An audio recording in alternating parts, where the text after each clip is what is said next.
Hey Boo, one of the funniest things to me about manifesting, and you can say it's either funny haha or funny and funny peculiar here, is that when we start learning about conscious or intentional manifesting, that suddenly we feel it's difficult AF to accomplish. Whereas when it was simply our automatic autopilot of just imagining something and it coming true based on coming up in our life based on whatever our prevailing way of thinking is, which was just totally natural, but totally unconscious or totally not intentional. It just was the way we imagined and perceived. That when it wasn't about a technique or a series of steps to follow, we didn't give it any ranking on the scale of difficulty. And then along comes a video or a book or an audio of Neville Goddard or Dr. Joseph Murphy or Florence Scovel Shinn or any of the other great leaders in New Thought on talking about consciousness and manifesting. And suddenly it becomes this uphill, arduous, confused path of difficulty.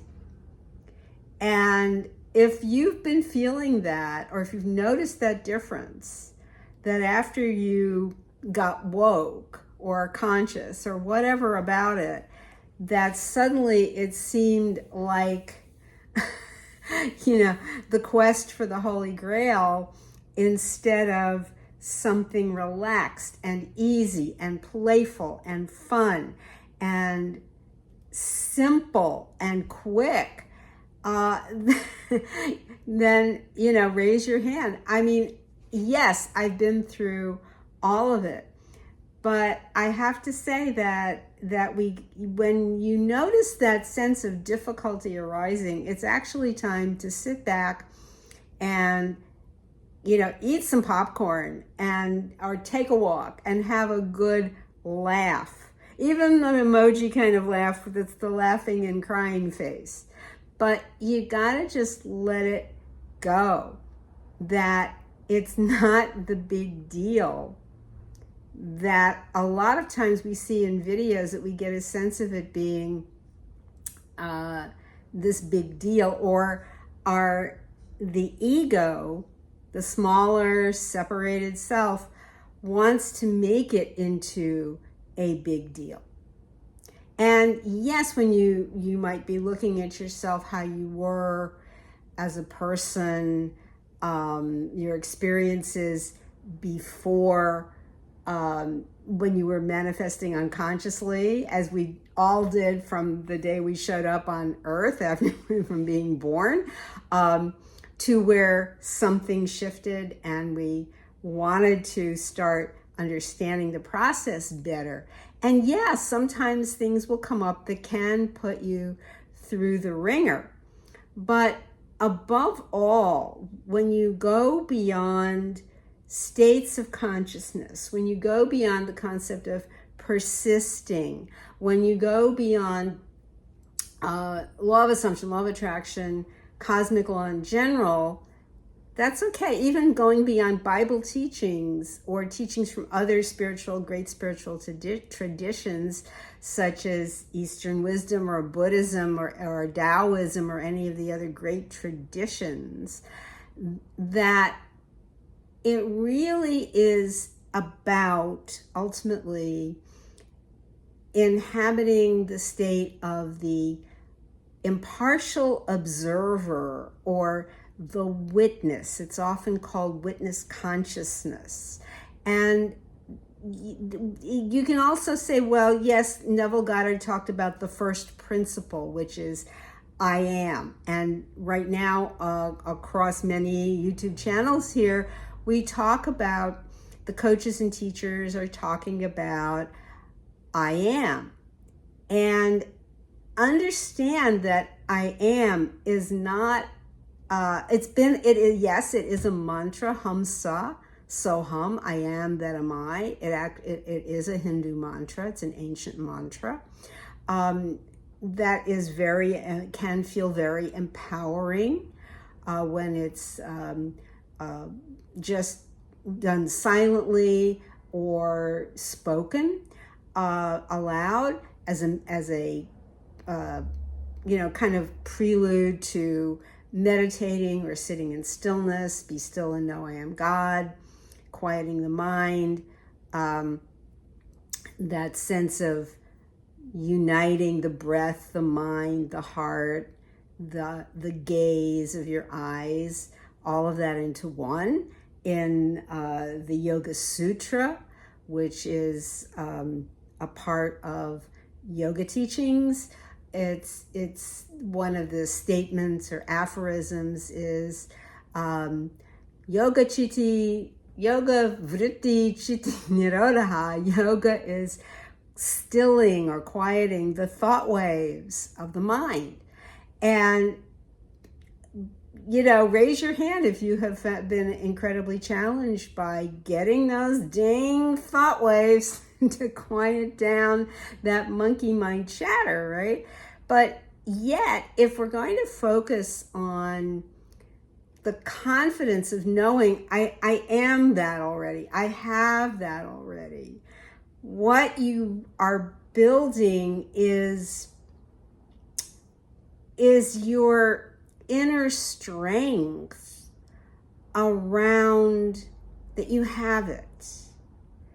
And there are times when we might feel, when things get thrown at us unexpectedly that we didn't want, but something we imagined brought it into our being, into our experience, that things will try to kind of, rattle you or, throw you off the manifesting horse.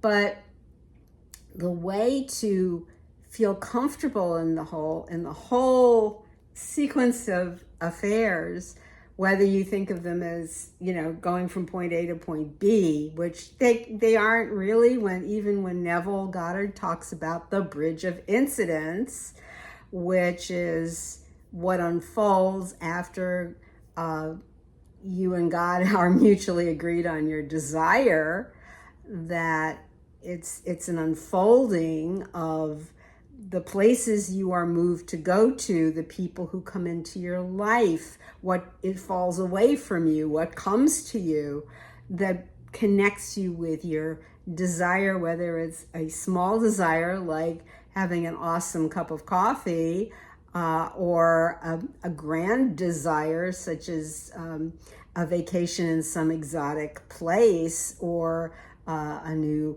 wonderful new home or a vehicle. But when we're talking, whether we're talking about the big things, the small things, and what they mean to God, what they mean to you as the divine, underlying all of this is witness consciousness, being the observer, being the impartial observer, the neutral observer. In the Asian book of, it's not fortune telling if you've heard of this, the I Ching. It's known as the I Ching or Book of Changes, and it's a book of divination, similar to the way we have used the tarot or oracle decks. So it's a way of casting. People use coins, or they used to use twigs, but they use coins, and depending on what the face up, the face down of the coins, there's a phrase. It's called a trigram of three statements, and then the meanings are explained in the book.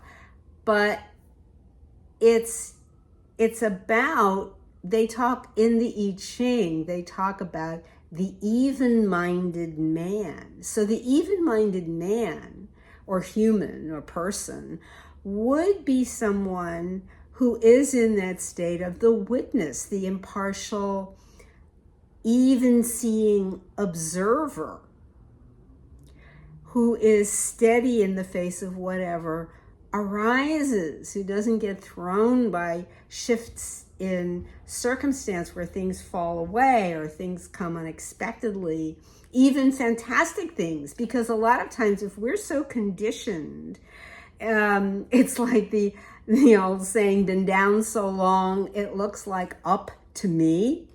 That if we're in that been down so long, we're so used to living on from a state of lack, or what used to be called poverty consciousness, that when something extremely beneficial comes, we might not even recognize it, or we might not accept it. We might even squander it because we can't handle having it. We're too dysregulated around actually sustaining it, around holding it, or using it in a wise way, which often happens, as we know, to people who win mega jackpots in the lottery. They don't have it for very long.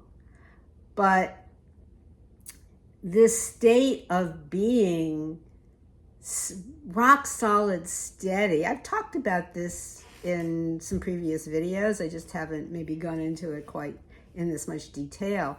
But what happens is, if you are in the state of this equal-minded observer, that you are steady, as they say, in the face of blame, praise, or blame, that whatever anyone can say to you isn't going to shake you, but you will know that in some way it is working through you for your own growth, for your own expansion, for your own transformation. So it's kind of, okay, I get it. I'm grateful for having the experience. Just owning that. So what would be the related feeling, say, of being, or the related visualization, as it were, of being equal-minded? Well, think of the periscope on a submarine, or even just, if you're used to thinking of, say, binoculars or a telescope. But I like the idea of the periscope on a submarine, because the submarine is in the depths, under the water, and it goes out into the ocean, and the scope comes up to the surface. So it's like this eye that's looking. It's casting its eye out to the horizon, and it scans the horizon, and it, is there a friendly boat coming? Are there friendly ships coming? Oh, these look like the enemy. But the periscope itself, or binoculars or telescope, or even the camera on your phone, whether it's a zoom lens, whether you're taking a close-up, the device itself is absolutely impartial. It has no judgment or opinion about what comes up. It is simply the medium or the platform of showing you something. So in a sense, it's like it represents being even-minded, or the impartial observer, or the witness. It's simply witnessing, but it makes no judgment. And what we tend to do, it's we who are going to make the judgment. Oh, those are the allies over there. Let's float over there, move the submarine over there, or, oh, that's the enemy over there. Let's get away fast, or maybe we have to fire on them, whatever it is. that we decide to do, but that's the judgment that we're passing on this neutral vision that the Periscope is showing. So the meaning that we add that's either going to draw us closer to our desire or further away, and how we treat ourselves and others who are reflecting or triggering us or catalyzing us into action, everyone is you pushed out, is coming from what we attach onto the image. But if you are, when your desire is clear to you what it is that you want, and you can embody and sustain having the thoughts, feelings, emotions, actions of responding to what you want as one who already has it and is living and thriving from that end. Because trying to pull yourself back from it out of doubt, out of fear, out of the habitual ways that the nervous system responds, then the message is going to get mixed. The signal's going to get fried. So it has to find you. It's going to meet up with you, if you will. I know, it's about frequency or vibration or alignment, if you want to call it that, and just simplify it to alignment. And it's allowing and removing judgment on yourself.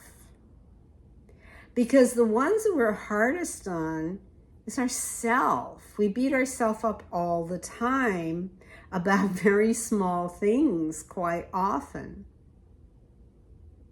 that we judge ourselves to have done badly or stupidly or incorrectly or whatever, and we hold that against ourselves. But if we're wanting something and we dare to imagine it, beyond, as Neville Goddard said, to dream bigger than the best you know. Bigger than the best you know that you have ever experienced wanting. And can that be daunting sometimes and seem like it's an impossible task, dreaming the impossible dream, like the song from Man of La Mancha about Don Quixote? That, you might feel that it is more than you can handle. So if you're feeling that, then take the part that you can handle and watch. Just be the observer of that. And this very often is how I would teach yoga that way. I was very inspired by a great yoga teacher named Anna Forrest, who would say to people, if they couldn't grasp how to do a particular yoga posture, and she'd say to them, okay, well, what part can you do? And I think that can apply very nicely here as well, that if you're feeling, it's that an inch is a cinch, a yard is hard. If you're feeling that the whole immensity, that it feels too immense for you, even though you are greater and more immense, your full consciousness contains all of that. It contains the done deal of already having it.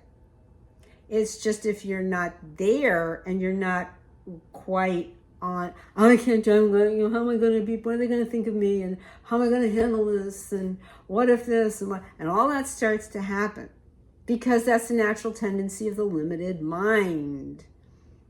It only knows this is cause and this is effect and this is likely to happen and that's the probability, and It's trying to be the auditor of everything. And it's just slowing the process down. You, however, your full consciousness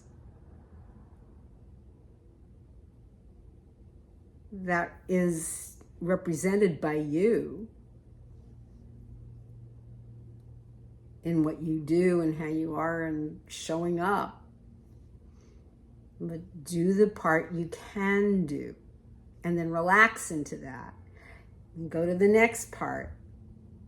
And then one will flow into the other without you even having to lift a finger. This is where you don't have to work, where it stops being a project, where it stops being work. That's why I kind of wonder when people are always saying, I'm manifesting a relationship, I'm manifesting a house. It doesn't work like that. It's a one and done. I desire to have a magnificent home. Now I am the person who owns a magnificent home on top of a mountain. It's already mine. Nothing more to do. But some people feel it's like this stuff to do. There isn't, except to believe it. Can't help but come to you. My desires are God's desires. And as Neville said, God speaks to man through the medium of his desires. God speaks to us through the medium of our desires. They come to us. They are divinely inspired. It's what your divine self, and that would be the even-minded one, or the observer, wants you to have. Because the observer can give you anything you want. It's just you want the stuff that is going to bring the transformation. So it's the thing that you're wanting, but at the same time afraid to have it. So it's for you to decide which is it. It's what you choose. It's what you want. And it's okay to want what you want. It's okay. I mean, it does, you can decide it's okay. And let the rest go. Right? If you look at a cat or a dog, especially a cat, and we've all seen enough cat videos at this point. Excuse me, my foot bumped the tripod. We've seen so many cat videos. The cat wants food. The bowl is empty. It hasn't been refilled since the last 15 minutes when it last was eating. And it goes over to that metal dish, it's usually a metal dish, and it starts clanging, well, what do I have here? This. And it really starts doing that, right? Okay? It starts doing that. Cats are amazing. They get the concept of cause and effect. If I make an annoying sound relating to my dish, it's going to have food in it. Well, that cat is a bloody good intentional manifester. Cats get it, Great teachers for that. Just look at cats. They figured it out. Then they go and take a nap for the next, 14 hours or whatever, and they wake up and they know they expect food, right? Or they expect someone to go and clean the box after them, whatever they're going to do. So this is that understanding. It has to come. There's no question. Now, what happens after that? Just hang in this a little bit more.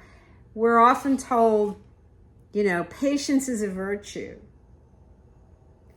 And yeah, it is great to be patient. You just want to know that when you decided that what you want is already yours, and you are standing fast Even if, it feels like you're standing in the ocean at high tide and the sand is pulling. It's like, oh, it feels like it's going to pull you off balance, right? But you're standing firm. It's yours. There's nothing can take that from you except you. So explore the idea of being that you can be the witness and know that you have it. It's the medium of seeing it, the medium of your desire, the impartial periscope. And yet that periscope gives you everything that you want. Thank you so much for watching. If this resonated with you, please be sure to do the things like, subscribe, share, and comment. And thank you so much for being with me as my channel continues to grow. I am so thrilled that you are here with me for the journey. Love you, boo. See you next time.